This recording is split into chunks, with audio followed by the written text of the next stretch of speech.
Good morning, everybody. Happy SaaStr. I'm thrilled to be here. Hope that you are as well. Thanks for attending this session. My name's Sam Blond. As the voice of God mentioned, I was CRO at Brex. I've been in tech sales for something like 15 years. I was fortunate and lucky when I first got into tech sales to join a company called EchoSign as an SDR. EchoSign is Jason Lemkin's company that he built and we eventually sold to Adobe, and that sort of launched my career in tech sales where I lived and breathed for 15 years and then subsequently was a partner at Founders Fund for a couple of years, and now I'm back focusing on operating again.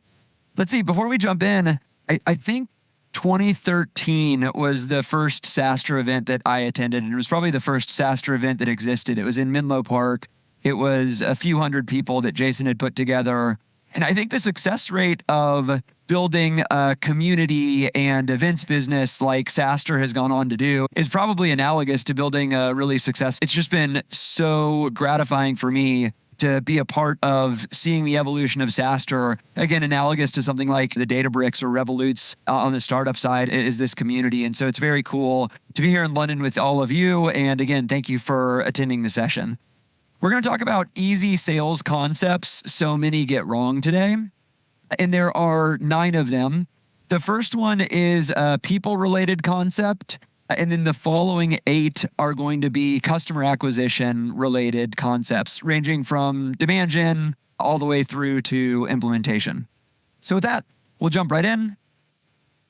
All right, the first concept is don't outsource recruiting. I get text messages, emails. When I meet with founders and sales leaders, the question that comes up pretty regularly is something like, which external recruiting firm do you recommend for sourcing and hiring AEs, sales leaders, whatever the hire of the day is? And I'll respond with something like, here are a couple that I think have good reputations, but really I wouldn't recommend leveraging external recruiters to source your account executives, sales leaders, whatever person you are hiring. And I think the calculus, and maybe why it's such a default for founders and sometimes sales leaders, is I think there may be 2 things that they believe will happen. They believe it might save time, especially if you're a founder. You have to source candidates. You have to ask people who they would recommend. You have to interview people. You have to hustle to really make a hire. And then these recruiting firms, they have endless supply of candidates that they can just send to you. And so it's going to save time if we leverage an external recruiting firm. I think the second thing that people make the assumption around, especially founders, is I don't have this network of salespeople. And so if I want the best candidates, I need to go to an expert, an external recruiter that spends all of their time recruiting and sourcing sales candidates. And I think both of those things are actually wrong. The first one, you don't end up saving time because what ends up happening, you reach out to a few different firms, you onboard with those firms, you talk about what you're looking for, you sell them on your business a little bit, and then they start sending you a bunch of resumes. And every resume says something like top 5% of the sales team, President's Club, 180% to quota. These are like every sales resume I've ever seen. And so then you look at them and you're like, okay, sure, I'll take calls with all of these people. You end up having 6 or 7 calls. They all seem like good, like some are better than others. Okay, I'm gonna like maybe hire this person. So let's do some back channel references. I'm gonna interview them more. And at the end of the day, and also you're inserting risk. And so then as you onboard, train, there's potentially more effort there if you hire the wrong person. And ultimately, if you hire the wrong person, you're moving on from them and it's a huge time suck. So I think ultimately you are spending far more time leveraging external recruiters because of the process that I just described than if you're able to leverage your personal network and find some people that you know were top performers at a prior company. I think the other thing is I talked about this idea that you're going to get the best candidates. The best candidates don't really use external recruiters. The best candidates oftentimes want to go somewhere where their reputation precedes them. And so this is one thing at Brex that we actually did get right. And there's at least one slide where I'll talk about getting it wrong at Brex. When I joined, the first 2 sales reps were folks that were referrals from our CFO, who was at SoFi. The candidates that I brought in, the first hires that I brought in, were all personal network from Zenefit and other places that I had connections. We then leveraged their personal networks. One of the first people that I brought on was a sales rep from Gusto. He brought on the second best rep at Gusto. And so we leveraged their personal networks. And none of these people, the folks from SoFi, the folks that I brought on from Zenefits, the folks that I just referenced from Gusto, none of them are going to use a third-party recruiter because they want to go somewhere where their reputation precedes them. And so you actually end up with a population of candidates that is inferior. There are certainly outliers. This isn't universally true, but the population of candidates that join companies as a referral are going to be higher performers than the population of candidates that join companies from a third-party recruiter. All right, continuing along, I mentioned one people-related slide. We're going to talk about 8 concepts related to customer acquisition. The first one is focus on demand until you have too much.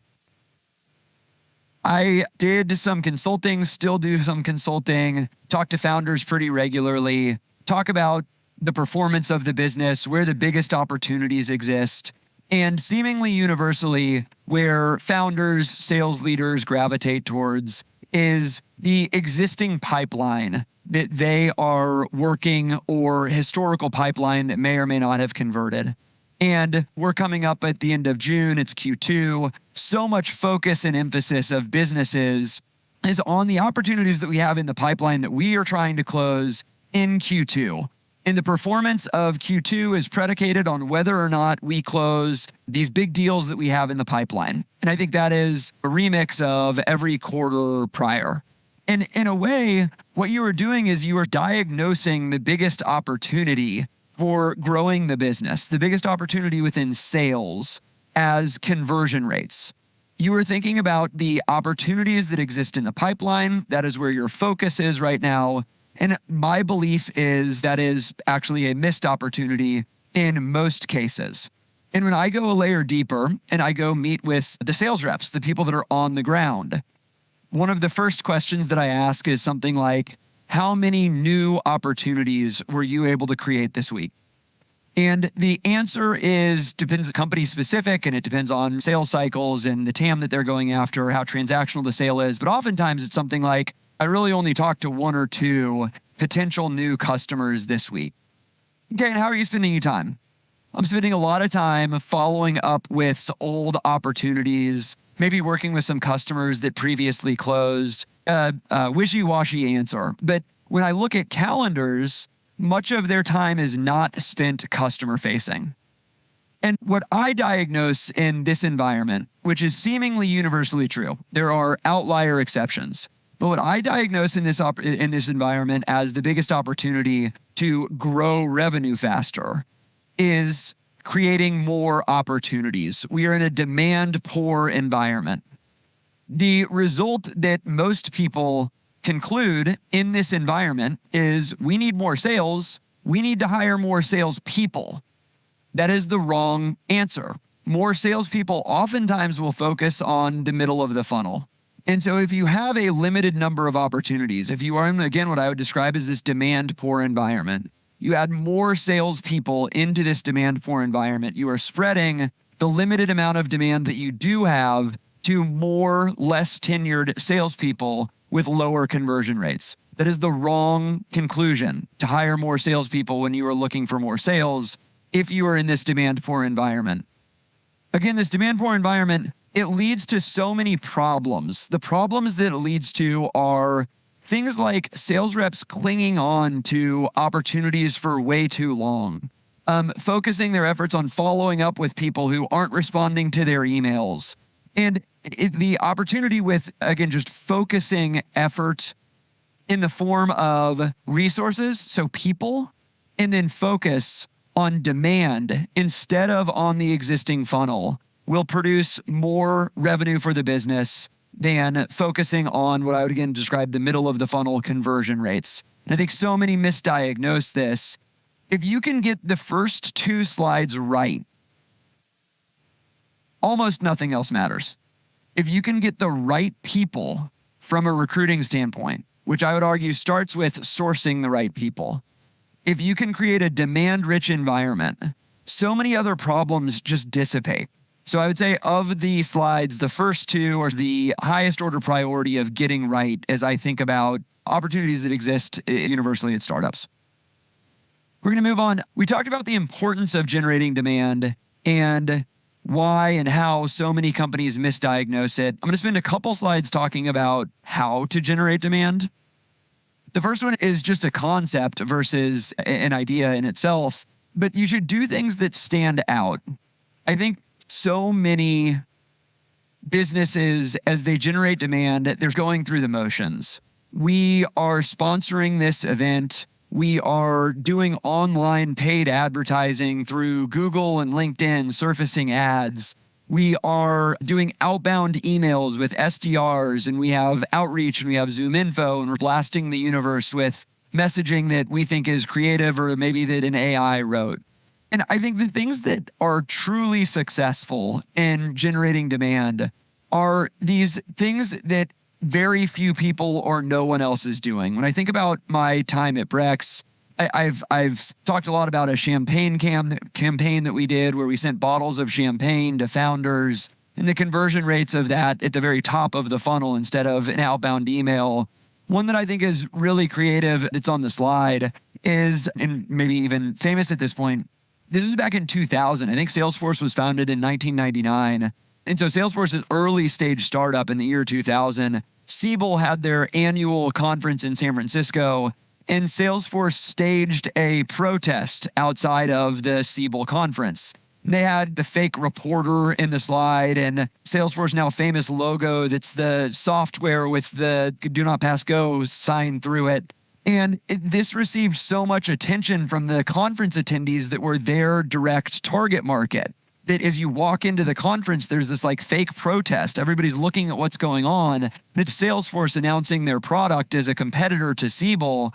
And I don't know how much this costs, but these are probably employees of Salesforce that they just have one day standing outside the Siebel conference, and you make a couple signs. And so it's inexpensive and it's hugely impactful. It is, choose your favorite word, contrarian, stands out, and that is the types of demand gen campaigns that I love to do. One way of measuring this is, as I said, we're approaching the end of Q2 here.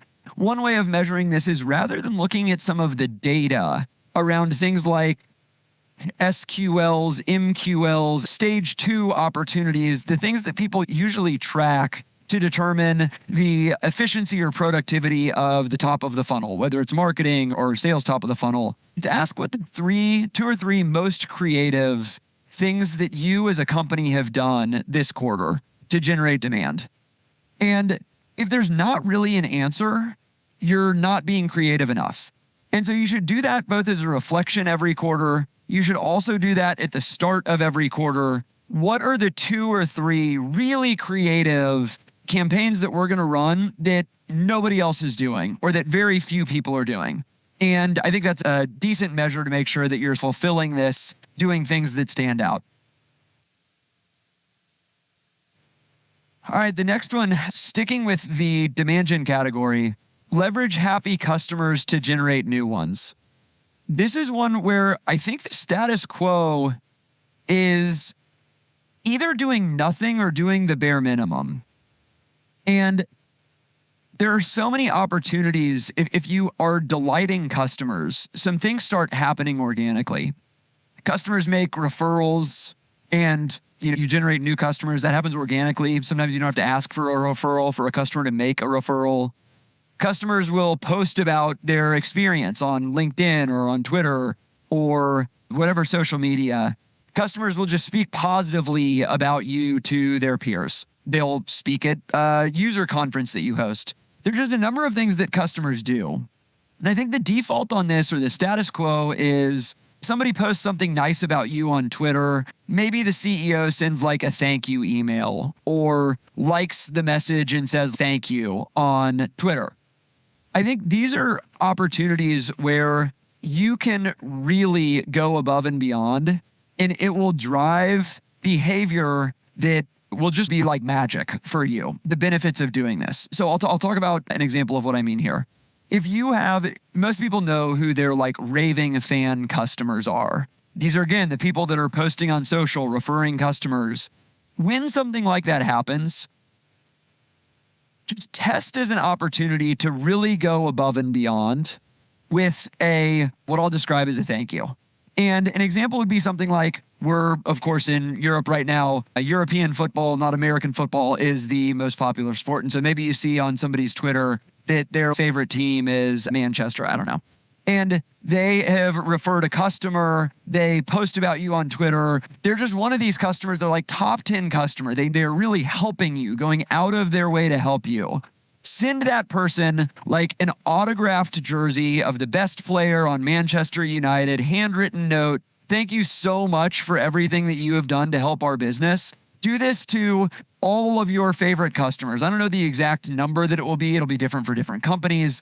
And what will happen from there, again, is just magic. And if you put yourself in the shoes of the person that I am describing right now, the recipient of whatever you want to do as a gesture for that person, think how many times everybody has their favorite products.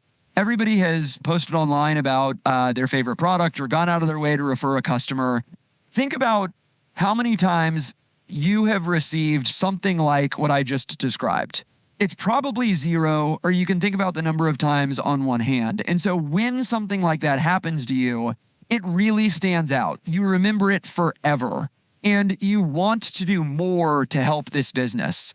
And I think so many companies focus on generating new customers by focusing directly on those customers, but you already have an army of potential quote unquote salespeople in your happy customer base. And again, like the status quo here is to thank you email, not even ask for a referral. I would argue that you should be spending time, effort, and money leveraging your happy customers to try and generate new ones. All right, I think this is the last demand gen oriented concept. Distribution is as important as the announcement. And what comes to mind here is so much effort goes into things like a fundraise and then maybe getting PR around the fundraise. So much effort goes into things like developing product for a new product launch. So much effort goes into things like Brex was just on this CNBC Disruptor 50 list. And somebody on marketing worked really hard in getting Brex the position that Brex was placed in. I think it was like OpenAI, Stripe, Anduril, Brex, Databricks. Those were the top 5 companies. It's quite good company. And somebody spent a bunch of time working on getting the data to CNBC and getting that slot earned. And then so little time and effort is generally placed on what I would describe as distribution. And this is why I say distribution is as important as the announcement. One thing that we did at Brex when we launched our product initially and we had our fundraising announcement, we created a spreadsheet. We were about 20 employees at the time. We had, of course, like all of our investors, all of our employees on this spreadsheet. But then we had every single employee come up with the most influential people that they know that they've ever worked with and add them to that spreadsheet. And for me, it was people like Jason Lemkin, Parker, who on this slide, Parker was my CEO at Zenefits, and several others. And you multiply that by 20 people, and you've got a pretty long list of folks on this spreadsheet.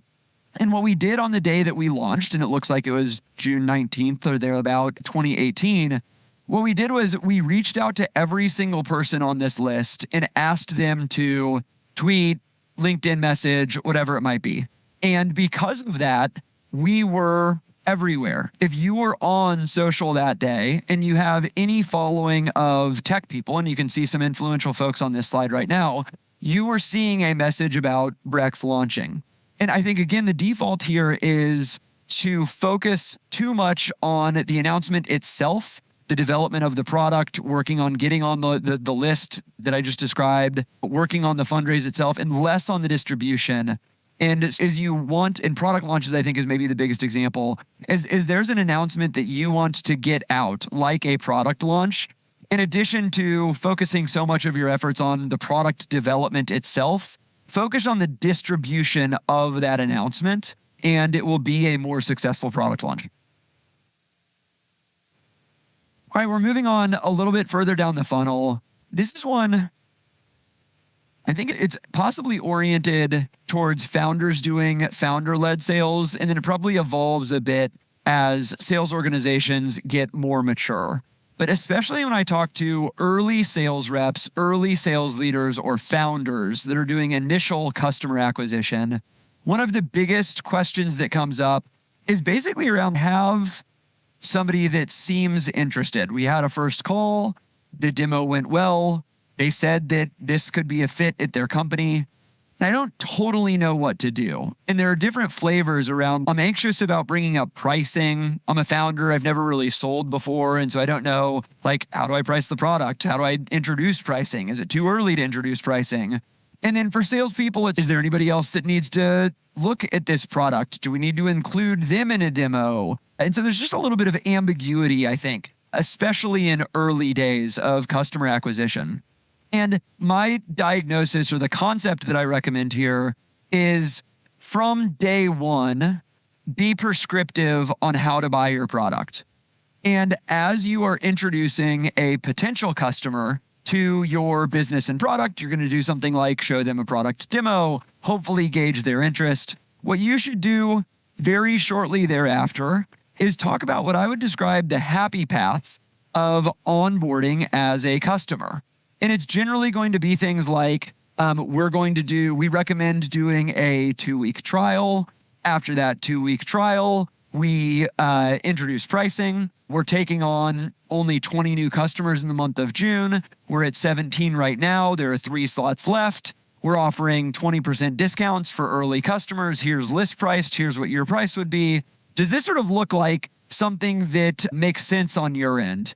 And your customer actually wants to be educated on how to buy your product. If you don't know how somebody should buy your product, the customer certainly doesn't know how you should buy your product. And again, from very early days, be prescriptive on how to buy your product with your customer, and then you're going to get some feedback. It's not going to be one size fits all. You're going to have, again, what I described as this happy path. And some customers are going to be like, look, legal needs to get involved. They redline agreements. They take 2 weeks. Perfect. Let's add that to your specific journey of how it might look to onboard as a customer. Okay. Again, sticking with middle of the funnel and winning deals. This is one that I love. It is the Presumptive Close. I think it's particularly relevant for businesses that I would say have a more transactional sale, defined as something like average cycle times of less than 30 days. And I also think it's particularly relevant for businesses that have either a free product, and I'll give an example of what I mean by that, or an offering of a trial. And I'm going to talk about the examples that I just described. The free product one, when we would give a new customer demo at Brex in the early days, hopefully still today, we would walk through the product. We would actually, before we'd start, we'd have an agenda. On the agenda would be a little bit of discovery, find out about your environment, what you're currently using, what matters to you in a corporate card and spend management solution. And then from there, we're going to design a product demo around your needs and wants. And then at the end of the call, we've got 45 minutes today. There'll be 5 minutes left. We actually want to get you on Brex.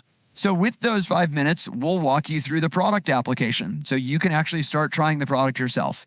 Now, this works, again, really well in an environment where Brex is free. It's a corporate card. We made money on interchange.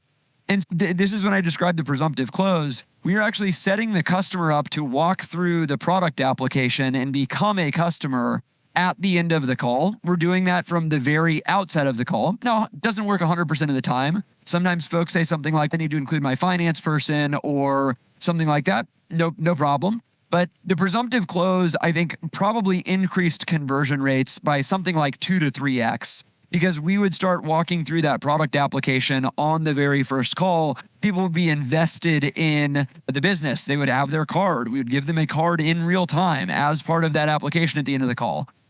I think the same thing is true for businesses that have free trials. So what we're trying to do here is we are trying to remove as much friction as we can from the sales process and trying to bring the time to value as immediate as possible.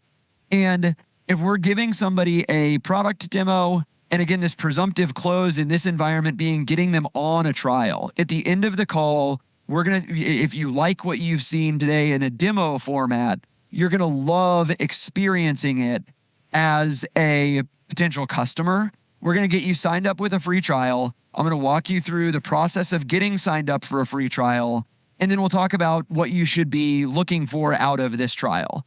And again, you're removing friction from the sales process. It's this concept of a presumptive close, whether it be actually closing the customer in a free environment like I described with Brex, or closing them on a trial and getting them to use the product. So we're trying to remove steps from the sales cycle with the presumptive close. All right, I think this is the last one around closing customers, and then I have one related to implementation. And if there's some time, I'll leave it open for questions. I think what happened here is in 2020, so many, if not mostly everyone, started working from home. And this was true for people that were selling products. This is true for people that were buying products. Prior to 2020, it was quite common to meet prospective customers in person. In fact, for a lot of sales folks, it was almost the default. And we haven't really returned to that. I think so many folks still work from home, whether you're, again, on the seller side or on the buyer side. One thing that we measured while I was at Brex was conversion rates when people were selling remote, virtually, they didn't meet the customer, and conversion rates when people met the customer in person. And when we met a prospective customer in person, we had 3x the likelihood of closing that customer. We were fortunate. We were based in San Francisco. So many of our customers were based in San Francisco. And so meeting a potential customer in person oftentimes meant just like walking down the street or getting a 5-minute Uber. And so there is some calculation that you'll want to do around something like size of opportunity and convenience of meeting a customer. But in this environment, I think it is an opportunity given, again, the status quo or the thesis of the slide deck is around that so many get wrong. Today, the default, if you are in a competitive deal, most likely your competitor is not meeting the customer in person. And if you can differentiate yourself by developing that relationship, by putting in the extra mile, by signaling that we are going to go above and beyond both as a salesperson to make you successful, and that's going to carry on to the relationship that we develop with you as a customer. It's just so worth, again, for the right opportunity size, getting on a plane from London to Paris and meeting a prospective customer in person and taking the 8 hours or whatever it takes round trip to do that, take them to dinner, develop a relationship. It will improve conversion rates. And so many have not returned to doing it. And so again, you're differentiating there. All right, I think this is the last one. And I would argue, along with the first two, one of the most important ones that stands out to me.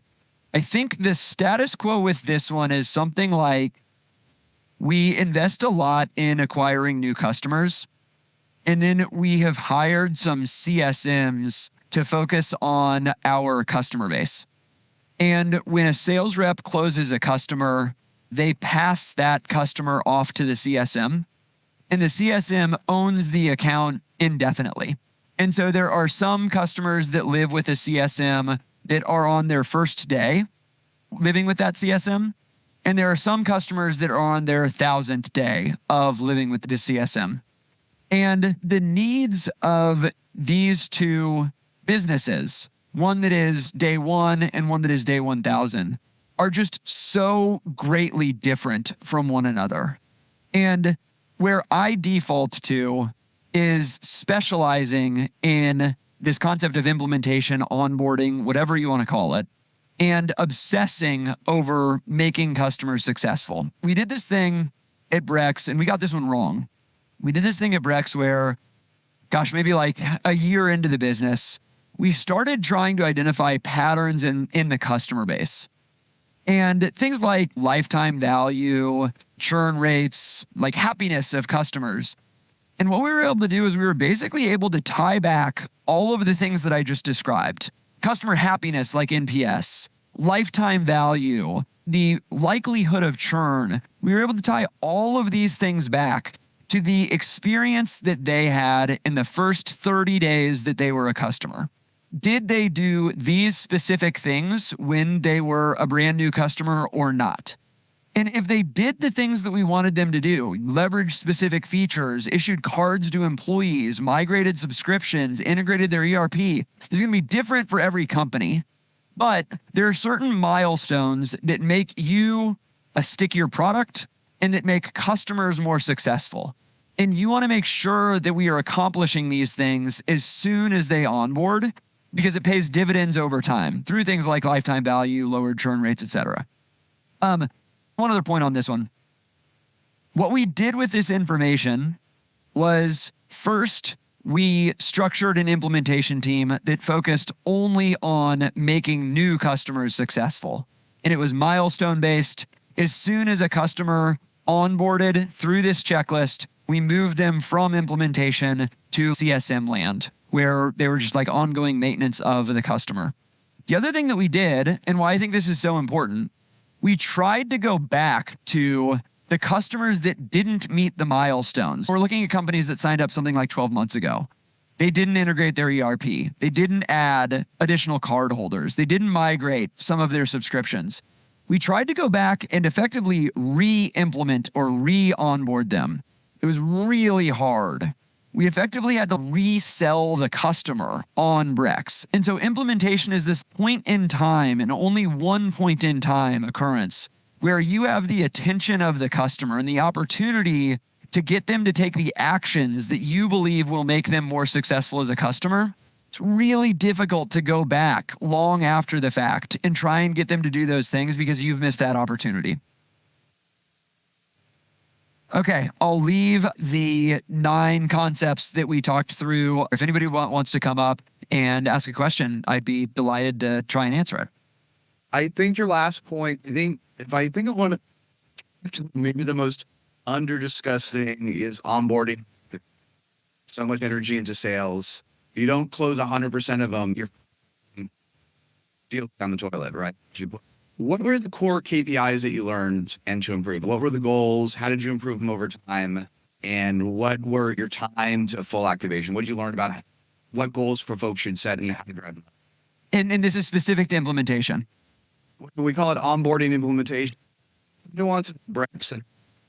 That's right. But getting them, hooray, we closed them. If they never start, then I'll leave one way or the other, right? What did you learn about for the team? What KPIs, what goals, how big a team you need, coverage, and what to improve? Yeah, okay. This is one where it is a little bit Brex specific. I think it's a great question. I'll try and answer sort of Brex specific, and then I'll try and apply it to non-Brex companies. Because Brex is usage-based, ultimately what we were orienting around was lifetime value of the customer. And I think a really good leading indicator for that was how quickly we were able to get customers to migrate spend. And so we would get from the customer pre-close, how much are you spending each month on your American Express, SVB, whatever card or cards you have. So we would already have the information of the spend that we were going after. And in implementation, there was this number that was the spend that we were trying to migrate. We would try and get to that number. In addition, there would be one additional internal thing that comes to mind and then one external thing that comes to mind. The internal things that comes to mind is there was an onboarding checklist. And I think the illustration here, each person can make the analogy in their head around what the equivalent at your company is. But for Brex, it was, did they integrate their ERP? So they use QuickBooks. Have they set up the integration to map the general ledger? The types of transactions, are they mapping that automatically to their QuickBooks account or to their NetSuite account? And if they do that, they've invested in making the product successful. So setting up an integration was a big one. Issuing employees cards was another big one because it's a total pain to you add a user to the account, you get them set up with things like submitting their expenses, whatever else. So if we can get everybody at the company that is added as a user, issued a card, we are much stickier as a product. The disruption required to rip and replace Brex becomes much higher if all of the employees have Brex cards in their wallets. So issuing employees cards was a big milestone that we were going after. And then migrating subscriptions, there was this onboarding checklist. Again, it was internal. And then the external thing was at the end of onboarding, we would do an NPS survey. And so we wanted to make sure that not only were the things that we were doing as part of this onboarding process beneficial to us as a business, things like growing revenue faster, lifetime value, in theory, and as it turns out in practice, if we were doing these things, assisting our customers in doing the implementation, helping with the general ledger mapping, help send us a spreadsheet of the email addresses, we'll issue cards for your employees, the NPS of customers that went through the more sophisticated onboarding process just organically increased because they had so much hand-holding throughout this process. So those were the things that we measured. At Brex, one was revenue, may or may not be relevant to a contract-based business, but there's this internal checklist, and companies lived in onboarding until the checklist was complete. Onboarding at Brex, and what I would recommend for other folks, onboarding isn't dictated by a period of time. It's not like a 30-day process. Onboarding is a milestone-based process. And until a customer is fully onboarded, they're living with that implementation person, which is motivational for the implementation person to really make sure that they are getting folks successfully onboarded or else that they have these customers that linger. And you have your manager asking like, why is this person 90 days in and still living with you and they haven't integrated their ERP? All right. Thank you so much for everybody that attended. SaaStr has just crushed it again. Thank you.